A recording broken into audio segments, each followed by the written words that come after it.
வந்திருக்கக்கூடிய press media persons கழக தொண்டர் அத்தனை பேருக்கு வணக்கம்.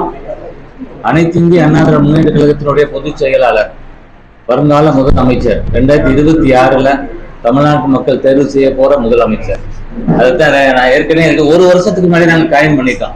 2026 எடப்பாடியார் ஆண்டு அப்படின்னு சொல்லி, அந்த வகையில மக்களை காட்போம் தமிழகத்தை மீட்போம் என்ற புரட்சி பயணத்தை ஜூலை 7ஆம் தேதியிலிருந்து இருக்கிறார் எங்களுடைய கழக பொதுச் செயலாளர் அவர்கள்.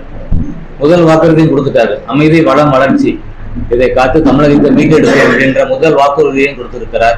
அவருடைய 72வது பிறந்த நாளை நாங்கள் இந்த முழு வருடமும் நாங்கள் கொண்டாடி கொண்டிருப்போம். அதோட பல்வேறு நிகழ்ச்சிகளை செய்திருந்தோம். நானும் மகளிர் அணி துணை செயலாளர் மரியாதைக்குரிய சகோதரி காயத்ரி கௌராம் அவர்கள் நாங்கள் எல்லாமே அறுபடை முருகன் வீடுகளையும் போய் நாங்கள் தங்கத்தேர் இழுத்தோம். ஐயாவுடைய நலத்திற்காகவும் தமிழ்நாட்டுக்கு ஒரு விடியல் கிடைக்க வேண்டும் என்று அந்த வகையில் திருத்தணியில் அக்கா அவர்கள் எங்களோட சேர்ந்து வந்து தங்கத்தேர் இழுத்தார்கள். தொடர்ச்சியாக பல்வேறு நிகழ்ச்சிகள் நாங்கள் பண்ணிக்கிட்டு இருக்கிறோம். நேற்று பொதுவான லயன்ஸ் கிளப் நிகழ்ச்சி கூட தொடக்க விழாக்கு வந்திருந்தாங்க. அதே நேரத்தில் இன்னைக்கு ரத்த தான முகாம் இன்னைக்கு நடத்த போறோம். ஒரு 72 பேர் இன்னைக்கு ரத்தம் இன்னைக்கு தர்றாங்க. இது சாமானிய மக்களுக்கு பயன்படக்கூடிய வகையில் இருக்கும். இது ஐயாவுடைய பிறந்த நாளுக்கு நாங்கள் செய்ய மருத்துவர் அணி சார்பாக மருத்துவ இணை செயலாளர் நாங்கள் செய்யறோம். இன்னைக்கு இந்த நிகழ்ச்சி எல்லாம் பார்த்துட்டு தொடங்கி இருக்கிறோம். மத்தியம் வரைக்கும் இன்னைக்கு தொடர்ச்சியாக நடக்கும். வேற நீ எது கேள்வி கேட்கறதுன்னா மகளிர் துணை செயலாளர் கேள்வி இருக்கா? ரத்தத்தை இறக்கிறது மாதிரி கிட்டத்தட்ட அவருடைய பிறந்தநாள் முன்னிட்டு 72வது பிறந்தநாளை முன்னிட்டு 72 நபர்கள் உறுதி கூட கொடுத்திருக்காங்க. ஏற்கனவே தமிழகம் முழுவதும் தன்னெழுச்சியாக கொடுத்திருக்காங்க. இதை நீங்க எப்படி பாக்குறீங்க? அது ரொம்ப முக்கியம். ஏன்னா இன்னைக்கு பிளட் டொனேஷன் என்பது ரொம்ப ஒரு நல்ல விஷயம்.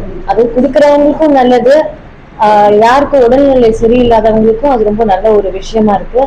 ஐயா அவர்கள் அவர் பிறந்த நாள் அன்னைக்கு கரெக்டா அப்பதான் பாகிஸ்தான் வார் நடந்தனால நம்ம யாரும் கொண்டாடக்கூடாது அப்படின்னு சொன்னாங்க.